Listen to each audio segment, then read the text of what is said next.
बागी बलिया के सभी पत्रकार साथियों का बहुत धन्यवाद देना चाहता हूं। मुझे पूरा भरोसा है कि जितना उन्होंने अनुमान लगाया होगा तेल का, उससे ज्यादा तेल बलिया की धरती पर निकलेगा। बलिया की जनता ने भाजपाइयों का तेल निकाल दिया,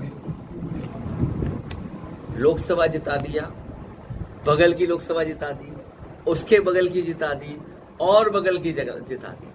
भारतीय जनता पार्टी का तेल निकाल दिया और मुझे पूरा भरोसा है, क्योंकि पत्रकार साथियों ने भी वो जुल्म, अन्याय और भेदभाव है कि न केवल उन्हें बलिया की जेल में रहना पड़ा, लेकिन बलिया की जेल में जब पानी भर गया तो उन्हें आजमगढ़ की जेल में भी रखा गया। यहाँ के पत्रकार साथी राजनीति की धार को और राजनीति को बड़े करीब से समझते होंगे। मुझे पूरा भरोसा है यहाँ की जनता अगली बार भारतीय जनता पार्टी के लोगों का तेल निकाल देगी। ये भाजपा के लोग कम आते हैं सड़क पर, लेकिन इधर हम लोग देख रहे हैं बहुत सड़क पे। ये पावर है, ये ताकत है हमारे, जिनको हम सब लोग भगवान मानते हैं। जो गांव गरीब, शोषित, वंचित, पीड़ित, जो अधिकार के लिए लड़ रहे हैं, जो आजादी के बाद जिन्होंने हमें सम्मान से जीना सिखाया, बाबा साहब भीमराव अम्बेडकर जी, और किसकी जान लेना चाहते थे? रामजय सुमन जी की। वो नंगी तलवारें आपने सबने देखी। वो नंगी तलवारें सड़कों पे क्यों निकली थी? वो इसलिए निकली थी कि बीजेपी के लोग दूसरों के जाने के बाद, घर में आने के बाद गंगा जल से स्नान कराते हैं। ये मुद्दा भटकाने की कोशिश है। और कौन सा मुद्दा? देश की पूरी जनता सरकार के साथ है, भारतीय जनता पार्टी के साथ नहीं, सरकार के साथ है। सरकार जो ठोस के बाद ठोस कदम उठाना चाहे वो उठाए, पूरी जनता उनके साथ है। जो जलबंदी की है, जो जलबंदी की है, कहीं नोटबंदी जैसी ना हो जाए। मैं सबसे पहले अपने बलिया के, बागी बलिया के सभी पत्रकार साथियों का बहुत धन्यवाद देना चाहता हूं। मैं आज जिस परिवार में आया हूं, हमारे पार्टी से, समाजवादी सोच से और कार्यक्रमों से और नेताजी से एक पारिवारिक रिश्ता हमेशा बना रहा। राजनीति में जो रिश्ते होते हैं वो तो हैं ही, लेकिन पारिवारिक, भावनात्मक वो एक रिश्ता हमारा समाजवादियों का इस परिवार से रहा, बाबा सनातन पांडे जी से रहा। लोकसभा के सांसद पिछली बार ही बन जाते 5 साल पहले, लेकिन इस बार मैं बलिया की जनता, क्रांतिकारी धरती के एक एक जन का, जिस मतदाता ने इनको जिताया, पार्टी को मजबूत किया, मैं उन सब का बहुत बहुत धन्यवाद और आभार प्रकट करता हूँ। हालांकि बलिया की इधर बहुत बड़ी खबर निकली थी कि बलिया में तेल निकला है। बलिया में तेल निकला है, उसकी रिसर्च हो रही है। सुनने में आ रहा है कि जो सरकार की ओएनजीसी और जो कंपनियां हैं वो भी अब इस दिशा में काम कर रही हैं कि यहाँ पर बड़े पैमाने पे जो भंडारण है तेल का, हमारी अर्थव्यवस्था, भारत की अर्थव्यवस्था को बेहतर करेगा। मुझे पूरा भरोसा है कि जितना उन्होंने अनुमान लगाया होगा तेल का, उससे ज्यादा तेल बलिया की धरती पर निकलेगा। ये वही धरती है जहां क्रांतिकारियों को जन्म दिया। ये वही धरती है जहां से राजनीति के टेढ़े मेढ़े रास्ते, खराब रास्तों से पहुंच करके देश के प्रधानमंत्री की कुर्सी तक चंद्रशेखर जी पहुंचे। ये वही धरती है जो हम और आप लोग समय समय पर जब कभी बागी बलिया कहते हैं तो याद करते हैं यहाँ के क्रांतिकारियों को, जिन्होंने आजादी दिलाई देश की और कोई परवाह नहीं की अपने जान और प्राण की। उन सभी क्रांतिकारियों को भी याद करता हूं मैं। नाम बहुत हैं, लेकिन एक नाम ये भी है कि हमारे जनेश्वर मिश्र जी भी इसी धरती के। और आज जो लखनऊ में पार्क है, या जो समाजवादियों ने एक शहरी आवास में जो बनाया है पार्क, शायद इतना बड़ा पार्क आसपास के देशों में भी नहीं है, शहरी आबादी में। जेपी जी का रिश्ता है। मैं जब बाई इलेक्शन में आया था तो उनके घर तक मैं गया था, और यहाँ पर हमारे जितने साथी बैठे हैं लोग, ये उन आंदोलनों से निकले हैं, उन आंदोलनों में नेताओं के साथ काम किया है। और सबसे बड़ी बात है, सबसे बड़ी उपलब्धि है कि ये सब समाजवादी लोग हैं। उस समाजवाद का रूप कुछ भी हो सकता है, किसी का नेतृत्व रहा होगा, लेकिन ये है सब समाजवादी। जेबीएनआईसी जैसी थी वैसी बनी बंद है। लखनऊ की राजधानी का, अगर हमारे छोटे लोहिया का सबसे बड़ा पार्क है जहां लाखों लोग आते हैं, वहीं लखनऊ राजधानी की सबसे ऊंची बिल्डिंग, सबसे सुंदर बिल्डिंग, सबसे आधुनिक इंफ्रास्ट्रक्चर किसी के नाम पर है तो वही जेपी एनआईसी न केवल भारत की बल्कि दुनिया में हम ये शोकेस कर सकते थे कि एक नेता को कैसे याद किया जाता है, उनके सिद्धांत, उनके रास्ते को कैसे हम अगली पीढ़ी तक पहुंचा सकते हैं। बलिया ने बहुत तेल निकाल दिया है विरोधी लोगों का। बलिया की जनता ने भाजपाइयों का तेल निकाल दिया, लोकसभा जिता दिया, बगल की लोकसभा जिता दी, उसके बगल की जिता दी, और बगल की जगह जिता दी। राजीव राय जी भी यहीं के रहने वाले, सनातन पांडे जी हमारे बगल में बैठे हैं, रमा शंकर राजभर जी ये देखिए। तो इस बलिया के लोगों ने भारतीय जनता पार्टी का तेल निकाल दिया, और मुझे पूरा भरोसा है क्योंकि पत्रकार साथियों ने भी वो जुल्म, अन्याय और भेदभाव है कि न केवल उन्हें बलिया की जेल में रहना पड़ा, लेकिन बलिया की जेल में जब पानी भर गया तो उन्हें आजमगढ़ की जेल में भी रखा गया। यहाँ के पत्रकार साथी राजनीति की धार को और राजनीति को बड़े करीब से समझते होंगे। मुझे पूरा भरोसा है यहाँ की जनता अगली बार भारतीय जनता पार्टी के लोगों का तेल निकाल देगी। जो अभी एक बड़ा सवाल चल रहा है, जिसमें भारतीय जनता पार्टी के लोग सड़कों पे दिखाई दे रहे हैं। ये भाजपा के लोग कम आते हैं सड़क पर, लेकिन इधर हम लोग देख रहे हैं बहुत सड़क पे। ये पावर है, ये ताकत है हमारे, जिनको हम सब लोग भगवान मानते हैं। जो गांव गरीब, शोषित, वंचित, पीड़ित, जो अधिकार के लिए लड़ रहे हैं, जो आजादी के बाद जिन्होंने हमें सम्मान से जीना सिखाया, बाबा साहब भीमराव अम्बेडकर जी, उनकी ताकत है, उन्हीं का संविधान, जिसकी वजह से आज भारतीय जनता पार्टी के लोग भी सड़क पर हैं। मैं अपने कार्यकर्ता की तरफ से, क्योंकि वो कार्यकर्ता बहुत सामान्य कार्यकर्ता है, जिस कार्यकर्ता ने वो तस्वीर बनाई, शायद उसकी वो भावना नहीं रही होगी जिस भावना को लेकर के ये कूद रहे हैं भारतीय जनता पार्टी के लोग। ये वही लोग हैं जिन्होंने लोकसभा में उनके नेता ने, या उनकी जो विचारधारा है, आज क्या कह रही है उनकी विचारधारा कि हमारा खाना पीना, शमशान, फलाना ढिकाना सब एक हो। जिन्होंने आदमी आदमी को नफरत से देखा, आदमी आदमी के बीच में भेदभाव किया। हम अपने कार्यकर्ता लालचंद गौतम, जो दुखी, पीड़ित, और उसको भारतीय जनता पार्टी के लोगों ने पीटा, झूठे मुकदमे लगाए, केवल मामूली इसलिए कि उसने कुछ पोस्ट कर दिया। आज भी अगर कोई सच्चा सच्चा कुछ पोस्ट कर दे तो पुलिस दरवाजा खटखटा देगी घर आकर। उस लालचंद गौतम ने केवल, अभी बोलते पूछ लेना, अभी लालचंद, हमारा जो लालचंद गौतम कार्यकर्ता है, लोहिया वाहिनी का अध्यक्ष, जो तस्वीर उसने बनाई या बनवाई, जिससे लोगों को तकलीफ हो रही है, और सबसे ज्यादा भारतीय जनता पार्टी के लोगों को तकलीफ हो रही है। इन्हें तकलीफ इसलिए हो रही है कि अभी कुछ दिन पहले टायर फेंक रहे थे, टायर फेंक रहे थे, और किसकी जान लेना चाहते थे? रामजय सुमन जी की। वो नंगी तलवारें हमने, आपने सबने देखी।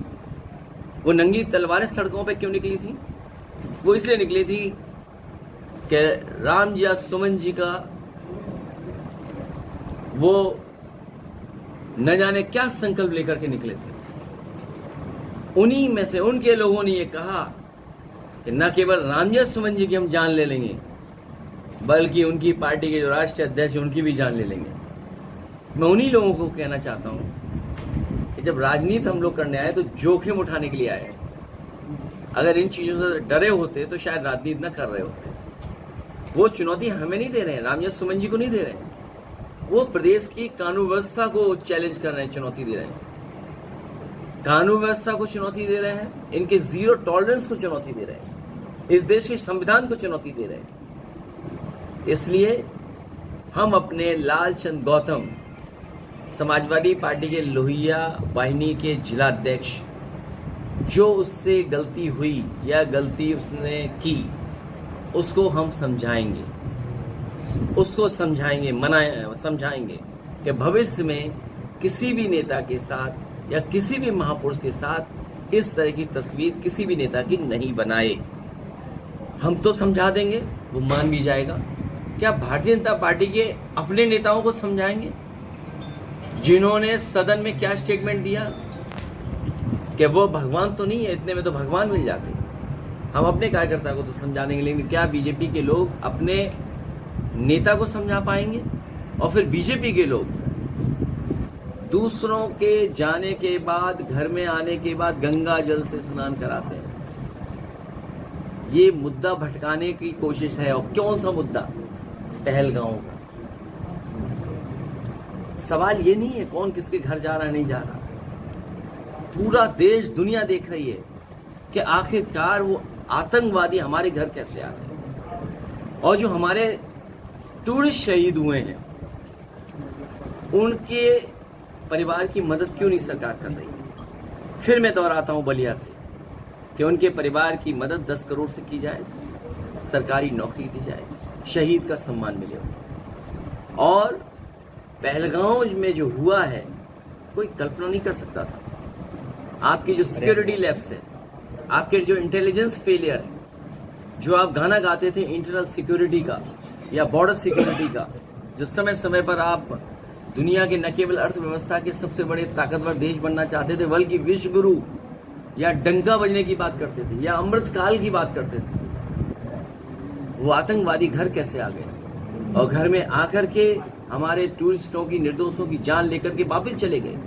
आखिरकार जम्मू कश्मीर में प्रोत्साहन कौन कर रहा था कि आइए और जाइए, घूम के आइए? उनके परिवार के सदस्यों के हम लोगों ने स्टेटमेंट सुने, इंटरव्यू देखे। हाल ही में बीबीसी में इंटरव्यू देखा मैंने, जो कानपुर की घटना है, क्या नहीं बयान किया उन्होंने, या गुजरात की क्या बयान नहीं किया उन्होंने। ये भारतीय जनता पार्टी के लिए पहलगांव में जो घटना हुई है, उससे ध्यान हटाने के लिए सड़कों पर कम से कम बाबा साहब भीमराव अम्बेडकर की ये ताकत तो है कि भारतीय जनता पार्टी को सड़क पर लेकर आ गए। अच्छा, और इस मामले में जिस तरीके से मायावती का आज एक ट्वीट आया, और उस ट्वीट में उन्होंने ये कहा है कि ये कहीं ना कहीं बाबा साहब अम्बेडकर का अपमान है और इसको लेकर वो सड़कों पर भी आ सकती है। क्या कहना चाहेंगे सर? मैंने कहा, फिर मैं दोहराता हूं कि लालचंद गौतम, जो समाजवादी कार्यकर्ता गोंडा का लोहिया वाहिनी का जिलाध्यक्ष है, उसने पोस्टर, तस्वीर अगर इस तरह बनाई है, मैं उसे समझाऊंगा और भविष्य में ये गलती कभी नहीं होगी। अध्यक्ष जी, पाकिस्तान के उप प्रधानमंत्री ने कहा है कि 24 से 36 घंटे के अंदर भारत पाक के ऊपर हमला कर सकता है, इसे कैसे रुकें? समाजवादी पार्टी ने और देश की सभी राजनीतिक दलों ने, इसके साथ साथ देश की पूरी जनता सरकार के साथ है। भारतीय जनता पार्टी के साथ नहीं, सरकार के साथ है। सरकार जो ठोस के बाद ठोस कदम उठाना चाहे वो उठाए, पूरी जनता उनके साथ है। जो जलबंदी की है, जो जलबंदी की है, कहीं नोटबंदी जैसी ना हो जाए। अच्छा अध्यक्ष जी, सिंधु जल समझौता के तहत पानी बंद कर, अध्यक्ष जी, देवरिया में योगी आदित्यनाथ जी ने जो सवाल होता जा रहा है, आप इसमें क्या कहना चाहते हैं? वो अभी बताऊंगा शिक्षा और स्वास्थ्य पर। सर, सिंधु जल समझौते को लेकर जिस तरीके से केंद्र सरकार ने अपना एक निर्णय दिया, पानी बंद हो गया, इस निर्णय को आप कैसे देखते? बंद कहाँ हो गया? अभी पानी बंद नहीं हुआ, रद्द हुआ समझौता, जो रद्द हुआ उसको लेकर हाँ, समझौता रद्द हुआ है। आप और हम सब लोग जागरूक लोग हैं। आज के समय पर हम टेक्नोलॉजी के जीवन जी रहे हैं। हम आप कुछ भी बोलें, आप गूगल करके जान लेते हो, या तमाम ऐसे प्लेटफॉर्म है जो जानकारी दे रहे हैं, सोशल मीडिया है, कोई छिपा नहीं सकता है, सब ये स्वीकार कर रहे हैं। और भारत सरकार भी ये स्वीकार कर रही होगी मनी मन कि अगर उन्हें जल रोकना है, पानी रोकना है, तो कितना वर्ष लगेगा, रिजर्वॉयर बनाने पड़ेंगे, इंफ्रास्ट्रक्चर बनाना पड़ेगा। तो ये फैसला उनका ठोस जरूर है, लेकिन इसकी तैयारी कहीं ऐसी ना हो जैसी नोटबंदी की तैयारी की इन्होंने। तहसील और थाने में खूब लूट हो रही है। अरे यही जिला है ना जिसकी एक थाने की इनकम क्या थी, आप बताइए। आप कहीं आपने देखा पुलिस को पकड़ रही? अभी तक ये होता था कि पुलिस चोर को पकड़ती थी, कोई गलती करता तो उसको पकड़ती थी। बलिया में देखने को मिला पुलिस को पकड़ने आ गई, और इनकम जो थाने की थी सुनने में आ रहा लाखों में थी। 15 लाख रुपए रोज। सोचिए प्रतिदिन इनकम। और अगर आप सच दिखा दो, आप लोग तो पता क्या होगा, आपका भी चैनल बंद हो जाएगा। इसलिए राहुल गांधी आज अमेठी जा रहे हैं, आप अरे वो कानपुर जा रहे हैं सुमन द्विवेदी के घर पे मिलने के लिए, आप कब जाएंगे? जिस दिन सरकार 10 करोड़ की मदद कर देगी, सरकार अपनी मदद का ऐलान करे और साथ ही साथ सरकारी नौकरी दे या परिवार के जो और मांगे हों वो मान ले, उसी दिन हम लोग भी जाएंगे। और मैं आपको बता दूं, समाजवादी लोग उस घर परिवार में मिलकर के जा चुके हैं, कई बार जा चुके हैं। तो ये जो मुद्दा बनाना, ये मुद्दा नहीं है। अरे लोग पहलगांव के साथ साथ पुलवामा की बात करने लगे, ये बीजेपी को दिक्कत है। और सच्चाई तो ये है कि बच्चा बच्चा जानता है, आप भी दिलों में जानते हो, दिल जितने हैं ये मन, आपका मन तो नहीं झूठ बोलेगा ना। एक मिनट ये वो भी पूछ लेना, आपका दिल आपका भी जानता है, दिल आपका भी जानता है। लोग पहलगांव के साथ साथ पुलवामा पे चर्चा करने लगे, ये भारतीय जनता पार्टी को खटक रहा है, क्योंकि भारतीय जनता पार्टी के पास जवाब नहीं है। लोग बोले ना बोले, आप मुझे बोलो ना बोलो, लेकिन मनी मन आप कुछ ना कुछ सोच तो जरूर रहे होंगे।